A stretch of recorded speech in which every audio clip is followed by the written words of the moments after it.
Terlahir kembali di dunia kultivasi, Johan adalah maniak game yang suka bermain game kultivasi paling populer di bumi. Dia adalah salah satu pemain terbaik dan paling terkenal dalam genre aksi di era kultivasi, tapi sayangnya dia mati dengan konyol saat menyeberang jalan. Rakun menabraknya dengan sangat keras. Apakah aku akan mati seperti ini? Aku hampir saja menembus ke alam jiwa surgawi. Butuh 6 tahun bagiku untuk mencapai level itu, tapi sialan kau Rakun, kau menghancurkan seluruh hidupku. Johan mengutuk Rakun dari lubuk hatinya. Dia merasa sangat menyedihkan mengetahui bahwa dia mati dalam keadaan perjaka. Sungguh memalukan mati seperti ini. Bagaimana ini bisa terjadi padaku? Aku tidak pernah menyakiti siapapun, lalu kenapa Tuhan begitu kejam padaku? Kenapa? Johan menghembuskan napas terakhirnya sambil menyesali bahwa dia tidak bisa mencapai hal-hal yang selalu ingin dia capai. Begitu banyak mimpinya yang hancur hanya dalam beberapa saat. Asteris. Sementara itu di tempat lain, sebuah petir menyambar seorang pemuda yang sedang berjalan di tengah jalan sambil memikirkan wanita yang dicintainya. Pemuda itu berteriak sekuat tenaga, tapi sebelum dia bisa memahami apa yang terjadi, dia langsung mati setelah terkena sambaran petir yang turun dari langit entah dari mana. Tempat di mana petir itu menyambar menjadi tandus, dan suara petir itu bisa terdengar hingga bermil-mil jauhnya. Kerumunan mulai berkumpul di sekitar tempat itu setelah mendengar suara keras tersebut. Dalam beberapa saat seluruh tempat itu dipenuhi ratusan orang dan pandangan mereka tertuju pada pemuda yang terbaring di tanah yang hancur. Pakaiannya benar-benar hancur dan menjadi compang camping setelah terkena sambaran petir itu. Semua orang mengira bahwa pemuda itu telah mati setelah tersambar petir, tetapi kemudian sesuatu yang tak terduga terjadi yang membuat semua orang terkejut. Ekspresi wajah mereka berubah drastis. Tubuh pemuda itu mulai bergetar hebat seperti ikan tanpa air. Dengan tubuh gemetar, pemuda itu membuka matanya dan mengangkat tubuhnya ke posisi duduk. Apa yang terjadi? Johan bergumam bingung karena dia jelas mengingat bahwa beberapa saat yang lalu dia terbaring di jalan dan menghembuskan napas terakhirnya. Tetapi ketika dia melihat sekeliling tubuhnya, ekspresi wajahnya berubah drastis dan segera dia merasakan sakit tajam di kepalanya dan beberapa ingatan mulai berkelebat di depan matanya. Aku bereinkarnasi ke tubuh yang berbeda. Johan bergumam dan keringat dingin muncul di wajahnya yang tampan. Dia mengumpulkan pikirannya dan menutup matanya sekali lagi dan mulai mengakses ingatan pria yang meninggal sebelumnya setelah terkena sambaran petir itu. Tetapi setelah mencoba sangat keras, Johan hanya mampu mengingat beberapa hal. Dia tidak bisa mengakses semua ingatan dari tubuh ini. Segera ekspresi wajahnya menjadi gelap saat dia mengetahui beberapa hal penting tentang situasinya saat ini. Sial, aku bereinkarnasi ke dunia kultivasi, tapi kenapa aku bereinkarnasi ke tubuh sampah? Apakah karena pemuda yang meninggal memiliki nama yang sama? Johan berbisik pada dirinya sendiri setelah mendapatkan beberapa ingatan. Dia mengetahui bahwa pemuda yang meninggal sebelumnya adalah orang yang benar-benar tidak berguna dan seseorang yang dibenci oleh banyak orang. Johan menarik napas dalam-dalam dan melihat tubuhnya. Wajahnya memerah ketika dia menyadari bahwa dia sedang duduk di tanah tanpa pakaian. Karena sambaran petir itu, semua yang dia kenakan di tubuhnya terbakar. Saat ini dia benar-benar telanjang dan orang-orang menatapnya dengan tidak percaya karena mereka tidak bisa mempercayai apa yang baru saja mereka saksikan. Si sampah tidak berguna dari klan Lin masih hidup setelah terkena sambaran petir itu, dan terlebih lagi dia benar-benar baik-baik saja. Semua orang tahu identitas pemuda ini karena dia tidak berguna dan seorang tuan muda yang sangat terkenal karena perbuatannya yang terkenal buruk. Dia adalah satu-satunya pewaris klan Lin. Kau bajingan tak tahu malu, apa yang kau lakukan di sini di tengah jalan? Apakah kau terkena sambaran petir itu?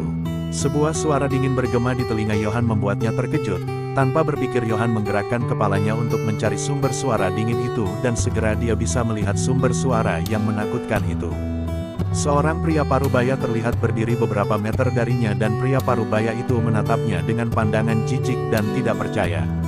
Johan menelan ludah dengan gugup melihat tatapan itu pada pria parubaya tersebut. Beberapa ingatan lagi muncul di kepalanya dan dalam sekejap dia bisa mengenali pria parubaya ini.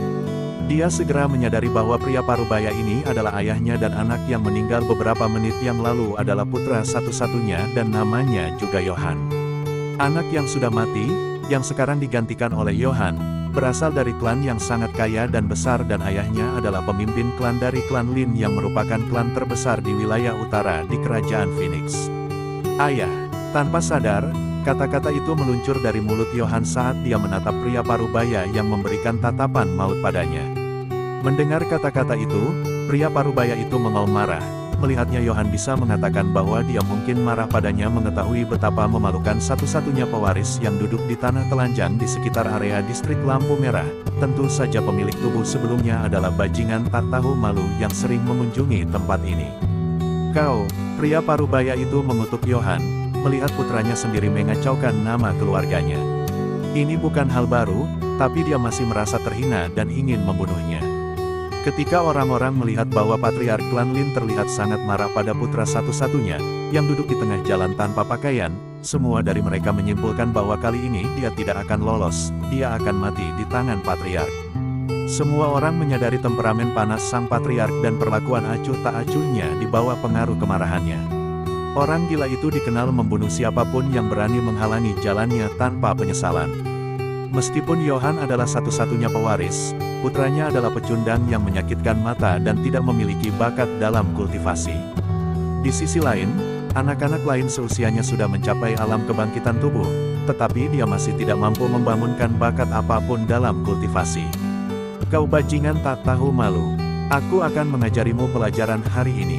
Kau berkeliaran di sana-sini merusak namaku. Apakah kau punya rasa malu atau tidak? Kau bajingan tidak tahu terima kasih.